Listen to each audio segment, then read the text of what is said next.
Is there such thing as ASMR porn? Like, do you think that's a thing? Well, it's ASMR, but people are just jacking off to it. No. Can't wait to hear that later when I'm editing.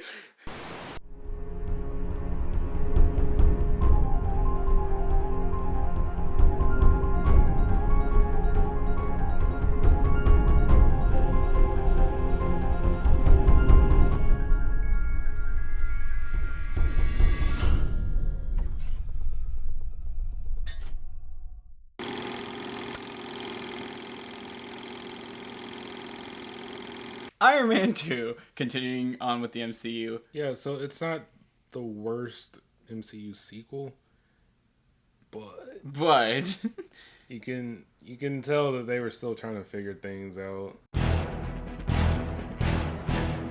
mean, it looked fine. It sure did, Ryan. It sure did look fine. It did look like a movie I saw. When he first puts on the suit, I'm like, oh, okay, that's pretty cool. Like with the suitcase. The suitcase.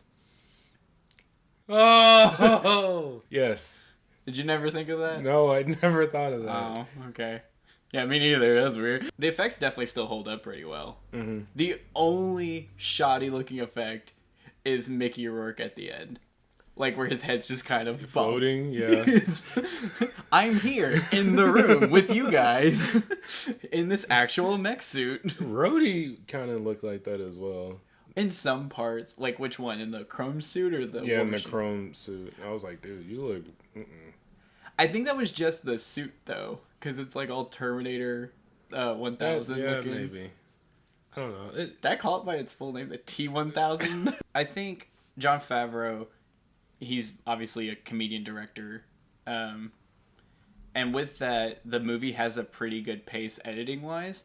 I think it's not necessarily shot better, but, like, visually, it's more pleasing than the first Iron Man. Like, they definitely got better with it production-wise. Yeah. I think so. If not, fairly similar. Yeah, I would say, like, it's kind of... It's not like Thor Ragnarok and, like, Thor 2. It's, like, Iron Man 2 and, like, Iron Man. Yeah. Was that on screen? No, so you don't know how high my hand was. Again, I think the effects still hold up pretty well. Like, the suits still look really cool. Like, the design, it's definitely like different enough from the last movie, but it still has like the Iron Man face and everything. But like the suitcase has like the ridges and stuff, and like because it has to be all folded up and compacted, you see like just the detail that goes into it. Whiplash's suit itself, even before he gets the mech suit, I've always really liked. I like before the mech suit. Mm-hmm. Like, just the vest. Cage thing. With his little ropes. And I do like that the War Machine outfit is different enough from the Iron Man outfit, where, like, not just the color, it's just bulkier. It has a giant gun. They even made the eyes, at, like, a different color and everything. I mean, to me, like, visually, it's pretty standard MCU. Like, only certain MCU movies have really branched out to, like, really getting out there. Yeah, and that's really in, like, the last phase that they've gotten a little adventurous. It's probably when Guardians got popular. They were like, oh, people like this dumb shit. Yeah, people like color. When I say dumb shit, though, I mean in a good way, and we'll get to that. In the final battle, did you notice, like, it's like in a Japanese-based, like a bonsai garden? Yeah, like there's like cherry blossoms, you have like the arch and everything. And then Ivan's suit is very, like, samurai-shaped. Like, he has, like, the armored collar thing. He has, like, the...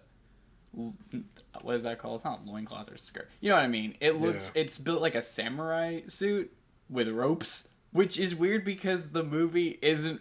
Like, it didn't allude to anything. Yeah, like, it didn't... The movie never felt like it was, like, heavily influenced. But maybe I need you to watch more Japanese movies. Maybe it's a common... I don't know. Maybe we're missing something, like, thematically. Like, maybe he's the lone samurai. Yeah. I don't know, because it kind of seems like they wanted the fights to, like, feel different and, like, have their own unique setting. And they didn't know how else to, like, incorporate Japan besides, like, and in this part of the Stark Expo, there's a Japanese room. He's a samurai, but Ivan's Russian.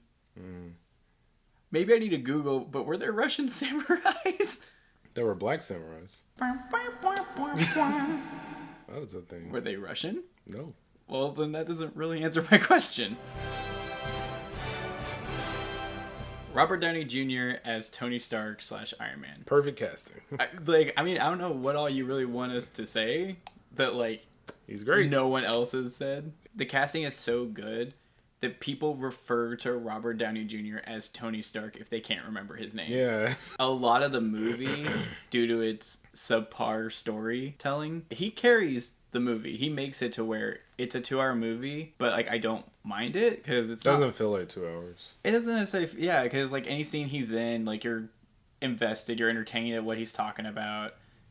He definitely delivers it, like, he means it. Like, this is, like, he doesn't feel like he's acting, especially, like, once later his character gets into, like, trying to hide his insecurities and, like, his fear of dying, and he's trying to hide that from everybody. You, like, see, like, the two sides of him. He's able to play it off as someone who's clearly bothered, but he's able to put a mask on just enough to keep people, like, it's probably nothing serious. I mean, okay, so I will say, I don't like how reckless he was in this movie, but I understand that goes into, like, his character arc as, like, a whole, like... Right. He's this asshole, like... He becomes almost unlikable. Yeah, now in Iron Man 2, he's this, like, reckless... I'm Iron Man, I can do whatever I want, I'm gonna die anyway. I could pee in this suit. Yeah. And then, you know, in Iron Man 3, we'll get to that. Don Cheadle as totally the same James Rhodey Rhodes / War Machine. I love it because... they clearly have, like, some kind of chemistry. I don't know if they worked together before. I would have to, like, IMDb that. But they, like, have way better chemistry than Terrence Howard. Which, I still don't understand why Terrence Howard thought he was going to get Robert Downey Jr. money when he's, you know, not Robert Downey Jr. Right.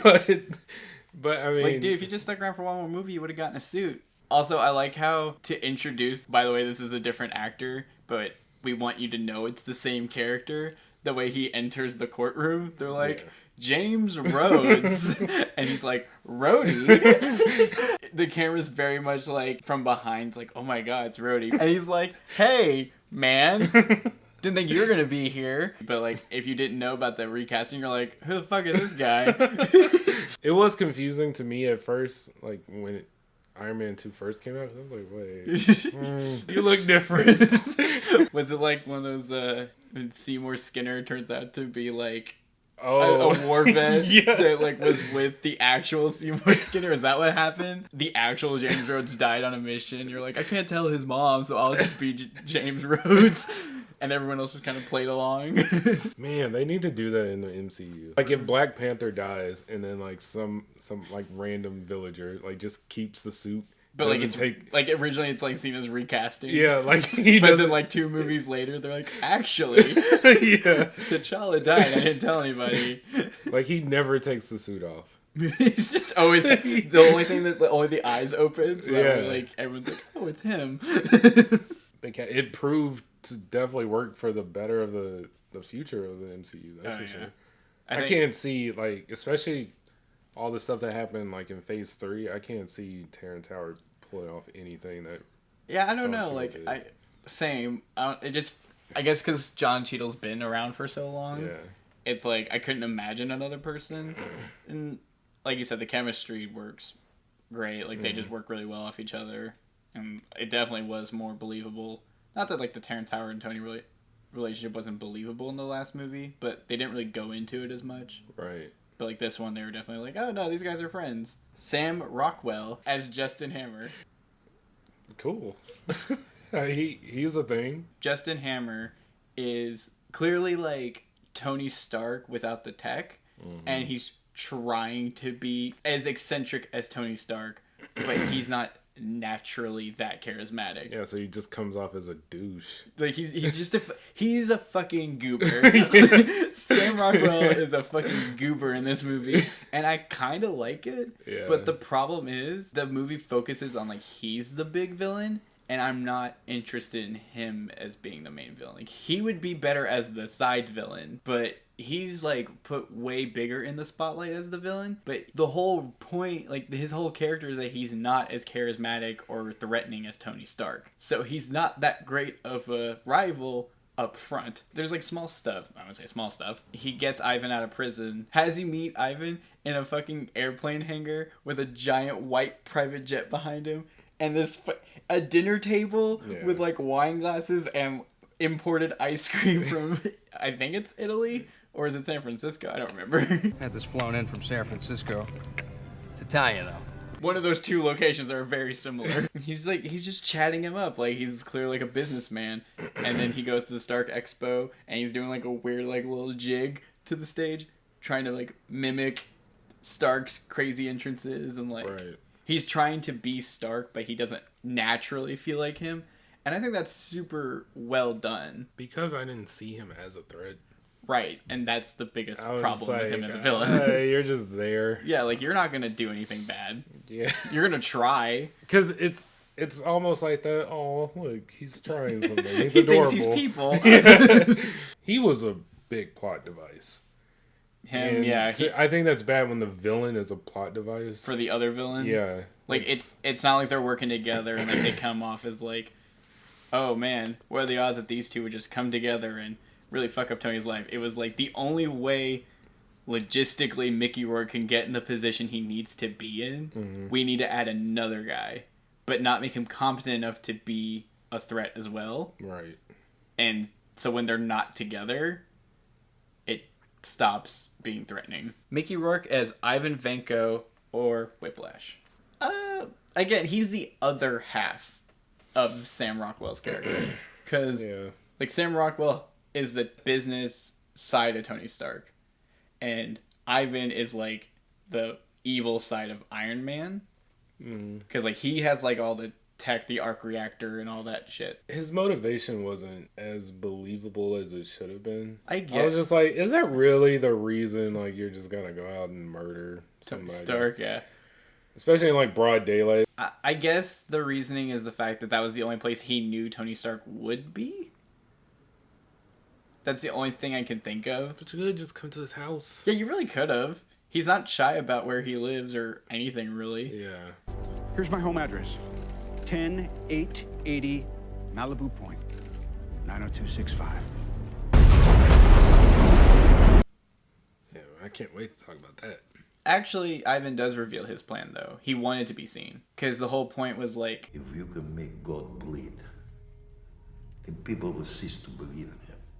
Yeah, but see how that worked out for you? Well, it's not it didn't work in the long run, but his plan made sense. I think the worst part about Ivan in this movie is how horribly underutilized he is. The Whiplash costume and fighting style, I think, would work really, really well. Looks good. Because it looks cool. Do you know how long him and Tony fight, like, when he's in the Iron Man suit? Like, once he puts the suit on? Do you know how long that fight is between them? Let us know. 50 seconds.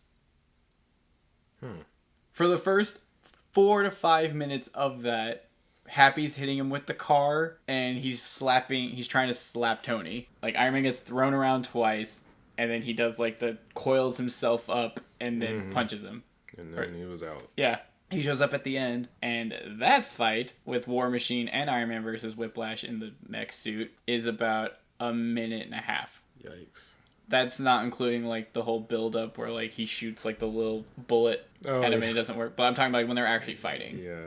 That sucks. So, yeah, roughly in total, their fights are about 2.5 minutes worth of screen time. The whole concept of, like, his fighting style was really interesting, but they don't do anything with it. What I liked the most about that design was that it came off as very cheap. Yeah. Very, like, broken. Like, he's not going to make, like, pulsars or anything. Yeah, because he's not rich. He comes from Iceberg, Russia. And he did, for a little bit, actually pose a threat to Tony. But I think Ivan's biggest problem was he underestimated Tony Stark's ability to think that he's always, like, improving. Like, he just had another suit, literally in a suitcase. He made a new element. It was easy. I think Mickey Rourke does fine as Ivan. Ivan's, again, biggest problem is the fact that, like, his suit's the most interesting thing about him. Potentially he could be more interesting, but the movie just never gives you the time. They focus way too much on Justin Hammer. Going back to Sam Rockwell real quick. So in the dinner scene where, like, him and Ivan are talking in, like, the hangar and stuff, why are his hands so tan? You know what I'm talking about? Like, no, so I never noticed that. I'll have to show you it. I don't know if it's like the Blu-ray, like where you could just see it more, but like it looks like he got a spray tan, but his face is like just white. It didn't look like they were his hands. So like, when the camera's like zoomed in, like his hand will pop up, but you can't see like his arm, so it just looks like someone else is like doing the hand gestures. CGI hands. Yeah. Gwyneth Paltrow as Pepper Potts. She is okay. She doesn't really have much of a character arc in this one. She's there to learn. I think she is the audience because I know this is deep. She is trying to accept Tony Stark for who he is as their relationship grows, and so are we. Because we know he's like kind of a horrible person, but he's a hero, and he's kind of has a heart of gold sometimes. Right. Well, he kind of has a heart, but so we have to accept that as well. Again, the best part about her in the movie is her interaction with Robert Downey Jr. They fight like an old married couple that isn't even old or married. My body literally cannot handle the stress. I never know if you're gonna kill yourself or wreck the whole company. I think I did okay. Like, she knows what to expect from him, but he'll even pull off shit that even still shocks her. But she still finds ways to manage it. I mean, it's definitely a will they, won't they, but they obviously will. So you're just waiting for them. My biggest issue with her is, like what you said, there's not a lot for her to do. A lot of her plot points are brought up and then dropped by the end of the movie. Especially her becoming CEO. Like, it's definitely a very plot-driven reasoning, more than, like, actual, like, necessary. Like, it's not that it doesn't feel natural, because I understand that he would appoint her as that. As the movie's plot goes on, you realize, oh, this is why she was promoted. Right, there's no real reason. Yeah. Scarlett Johansson as Natalie Rushmore, Natasha Romanoff, or Black Widow. It was a good introduction now that, like, it's expanding more. I'm sure it's one of those things that, like, if you don't know who Natasha Romanoff is, that character really does mean nothing to you. Yeah, it's like why is she in this movie? Like, when the name is dropped, like, okay, she works at S.H.I.E.L.D., what of it? But if you know the comics, you're like, oh shit, that's Black Widow. Her little twist, oh, she's not just working at Stark Industries, like, she's actually like a spy and espionage fighter and bullshit like that. Good performance, like starting it out, and only got better as it went on. As she grew more into the character like they all did.